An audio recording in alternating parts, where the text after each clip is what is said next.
दोस्तों, इस रिपोर्ट की शुरुआत में मैं आप लोगों को पहले मिडिल ईस्ट की खबरें बताऊंगा। कुछ नए अपडेट हैं वो आपके सामने रखूंगा, क्योंकि आप लोग मिडिल ईस्ट के अपडेट पर भी अपनी नजर बनाए हुए हैं। पल पल की खबर उधर की भी आप लोग जानना चाहते हैं, तो पहले वो अपडेट आपको बताऊंगा, उसके बाद आपको उत्तराखंड की तरफ लिए चलूंगा। हल्द्वानी के अंदर बहुत बड़ा बवाल हो गया है। खबर शायद आप लोग अब तक सुन चुके होंगे, लेकिन पूरी डिटेल के साथ सारी इंफॉर्मेशन आपके सामने रखूंगा, कैसे क्या हुआ और इस वक्त हालात कैसे हैं। बहुत सारी खबरें हैं, लेकिन पहले आपको मिडिल ईस्ट की तरफ लिए चलता हूं। और हां, चैनल पर पहली बार आए हैं, पहली बार हमारी वीडियो देख रहे हैं, तो सब्सक्राइब करके हमारे साथ जुड़ जाएं। सबसे पहले हम बात हूतीज की कर लेते हैं।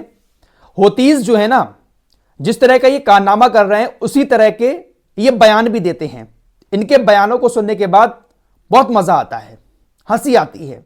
हूतीज ने ब्रिटेन से कहा है कि देखिए, हमने आपके युद्धपोत को लाल सागर के अंदर जो खुराक दी थी, यानी जो हमला किया था, उस खुराक से आपका जहाज दिन भर सुलगता रहा। अगर यह खुराक कम थी तो हम इससे और ज्यादा खुराक आपको देने के लिए तैयार हैं। इनके जो बयान होते हैं वो काफी मजेदार होते हैं और एकदम अलग हटके ये बात कहते हैं। ये बात यमनी अंसारुल्लाह के एक कमांडर ने कही है। हूतीज के एक और बड़े नेता हैं अब्दुल मलिक अल हौती। इन्होंने भी अमेरिका और यूरोप के लोगों से कहा कि आप ये जो यहूदियों के गुलाम बने पड़े हैं, उनकी गुलामी कर रहे हैं, उनकी पूजा कर रहे हैं, इस गुलामी से, इस पूजा से अपने आप को आजाद करें। दरअसल यह जायोनी यहूदी लॉबी ही है जो आपको सरातल में भेज रही है। यूरोप से और अमेरिका से कहा है कि आप इतने गुलाम बने हुए हैं यहूदियों के, उनकी ऐसी पूजा में लगे हुए हैं कि उनकी वजह से आप लोग लाल सागर के अंदर उतरकर हमारे खिलाफ लड़ाई लड़ रहे हैं। एक और मजेदार खबर, किम जोंग उन, उत्तर कोरिया का राष्ट्रपति, इसको लेकर खबर आती रहती है। कल भी यह खबर आई है कि ये जो टॉयलेट पेपर होता है उसकी जगह इजरायली झंडे का इस्तेमाल करता है। मतलब होता टॉयलेट पेपर ही है, लेकिन उस टॉयलेट पेपर पर इजरायली झंडा प्रिंट किया हुआ होता है और उसी का इस्तेमाल टॉयलेट में ये किम जोंग उन करता है। यह भी बहुत बड़ा दुश्मन है इजराइल का। इजरायली सेना ने लेबनान के अंदर एक कार पर ड्रोन अटैक किया। उस कार में 2 लोग मौजूद थे, उन दोनों लोगों की मौत हो गई। इजराइल की तरफ से जानकारी दी गई कि जिन लोगों को हमने मारा है वो हिजबुल्लाह के कार्यकर्ता थे। इजराइल की हिब्रू मीडिया ने जानकारी दी है कि जब से जंग शुरू हुई है तब से लेकर अब तक 60 ऐसे सैनिक हैं इजराइल के जो अपने ही सैनिकों की गोली से घायल हुए हैं। 350 ऐसे सैनिक हैं जो टेक्निकल खराबी की वजह से घायल हुए हैं और बहुत सारे इजरायली सैनिक अपने ही सैनिकों की गोली से मारे भी गए हैं। तो ये जो रिजर्व सैनिक है ना, ये अनट्रेंड हैं, इनको लड़ना नहीं आता है। ये सिर्फ और सिर्फ बंदूक उठाकर निहत्थे फिलिस्तीनियों को ही मारना जानते हैं। ये टिकटॉकिया सेना क्या करती है, अपनी गर्लफ्रेंड को फोन करेंगे ये लोग, कहेंगे भाई तेरा आज बर्थडे है, तुझे मैं एक गिफ्ट दे रहा हूं। फिलिस्तीन के किसी मकान में ले जाकर बम रख देते हैं और फोन पर ही उस बम को ब्लास्ट करके कहते हैं कि देखिए ये है तेरा गिफ्ट। तो ये ऐसी ओछी हरकतें जंग के मैदान में करते हैं, तभी तो ये लोग हमास को हरा नहीं पा रहे हैं। दोस्तों, कल रात की वीडियो में मैंने आपको बताया था कि इजरायली स्नाइपर जो हैं वो इस वक्त गाजा के अंदर आम लोगों को कहीं से भी गोली मार दे रहे हैं। कोई अगर पानी लेकर जा रहा होता है उसको गोली मार देते हैं। कल सुबह की ही एक खबर है जो अब मेरे पास सामने आई है। एक हॉस्पिटल में एक नर्स ऑपरेशन कर रही थी, ऑपरेशन थिएटर में। इजरायली स्नाइपर ने बहुत दूर से, खिड़की में से वो दिख रही थी, बहुत दूर से उसको निशाना बनाया और गोली मार दी। गाजा के अंदर अल नासिर हॉस्पिटल ही है जो थोड़ा बहुत सलामत है, वहीं पर लोगों का इलाज हो रहा है। तो एक नर्स को बहुत दूर से एक स्नाइपर ने गोली मार दी। रात व्हाइट हाउस की तरफ से भी एक बयान आया है रफा को लेकर। व्हाइट हाउस ने बयान जारी करते हुए कहा है कि अगर इजरायली सेना रफा में हमले करती है, जहां पर 10 लाख से ज्यादा लोग रह रहे हैं, तो यह बहुत ज्यादा विनाशकारी होगा और यह ऐसा नहीं है जिसका हम समर्थन करेंगे।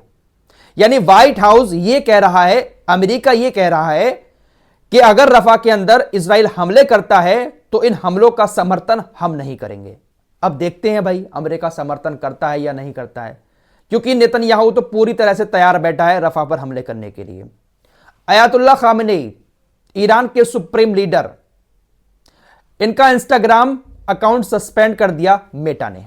दरअसल ईरान के सुप्रीम लीडर अयातुल्लाह खामेनेई ने इंस्टाग्राम पर यह पोस्ट किया कि ईरान को दुनिया के नक्शे से खत्म कर दिया जाए। पूरी दुनिया से, इस्लामिक वर्ल्ड से यह आह्वान किया, यह अपील की, जिसके बाद मेटा ने अयातुल्लाह खामेनेई का इंस्टाग्राम अकाउंट सस्पेंड कर दिया।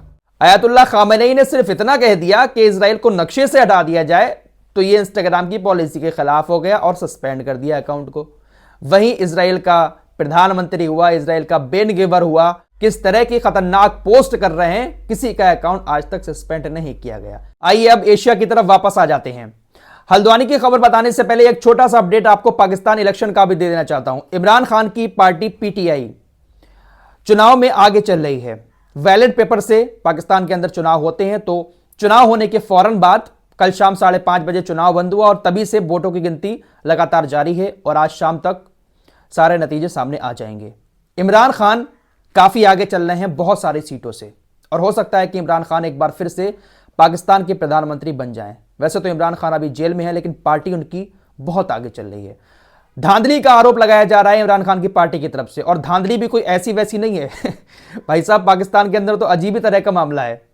वोटों की जो पेटियां होती है ना, उसको लोग उठा उठाकर भाग रहे हैं। कोई अधिकारी वोटों की पेटी ले जा रहा है, वोटों की पेटी छीनकर लोगों ने वोट फाड़ दिए। जमीन पर बैठकर वोटों की गिनती हो रही है, जिसका जैसे मन चाह रहा है वैसे गिन रहा है। बहुत बड़ी धांधली पाकिस्तान के अंदर हो रही है। जनता आक्रोशित हो चुकी है कि भाई इस तरह की धांधली हुई तो इमरान खान कभी नहीं जीत पाएंगे। फिलहाल इंटरनेट बंद है वहां पर, और पिछले 2-3 दिन में पाकिस्तान के अंदर बहुत सारे धमाके भी हुए हैं, हमले भी हुए हैं, बहुत सारे लोग मारे भी गए हैं। बहुत खतरनाक चुनाव हो रहा है पाकिस्तान के अंदर। फिलहाल इमरान खान आगे हैं, देखते हैं कि इमरान खान को ठीक से जीतने देते हैं या फिर धांधली करके जो सरकार अभी है वही दोबारा से बन जाती है। फिलहाल चुनाव का वक्त हो और दंगे ना हो, ऐसा तो हो ही नहीं सकता। हल्द्वानी की तरफ चलते हैं। हल्द्वानी के अंदर रात एक बहुत बड़ा बवाल हुआ है। दरअसल हल्द्वानी के नगर निगम की टीम बनभूलपुरा इलाके में एक मस्जिद और मदरसे को तोड़ने पहुंची। मलिक का बगीचा नाम की एक जगह है जहां पर एक मस्जिद और मदरसा बना हुआ था। उत्तराखंड की सरकार का कहना है कि यह मदरसा और मस्जिद अवैध जगह पर बना हुआ है, अवैध तरीके से बनाया गया था। इसको तोड़ने के लिए हमने नोटिस भी भेजा था और उसके बाद ही नगर निगम की टीम बुलडोजर के साथ इस मस्जिद को और मदरसे को तोड़ने पहुंची। बुलडोजर ने मस्जिद और मदरसे को तोड़ दिया। जब मस्जिद और मदरसे को तोड़ा जा रहा था तो स्थानीय लोग इसका विरोध करने पहुंचे, खासकर महिलाएं आगे आईं। बहुत ज्यादा विरोध हुआ, पत्थरबाजी हुई, पुलिस के ऊपर भी बहुत ज्यादा पत्थर फेंके गए। पुलिस ने भी पलटकर बहुत सारे पत्थर मारे और लाठी डंडे भी चलाए। फिलहाल काफी बड़ी हिंसा इस इलाके में हो गई, जिसमें तकरीबन 200 पुलिस वाले भी घायल हुए हैं। डीएम साहब भी घायल हुए हैं। रिपोर्ट्स के मुताबिक जो उस बस्ती में रहने वाले लोग थे जो पुलिस से भिड़े थे, वो भी 100 लोग घायल हैं और 6 लोगों की उसमें से मौत भी हो गई है। हिंसा इतनी ज्यादा बढ़ गई कि उत्तराखंड की सरकार ने शूट एंड साइट का ऑर्डर दे दिया कि कोई भी बाहर निकलकर उपद्रव करता है, हिंसा करता है तो उसको गोली मार दी जाए।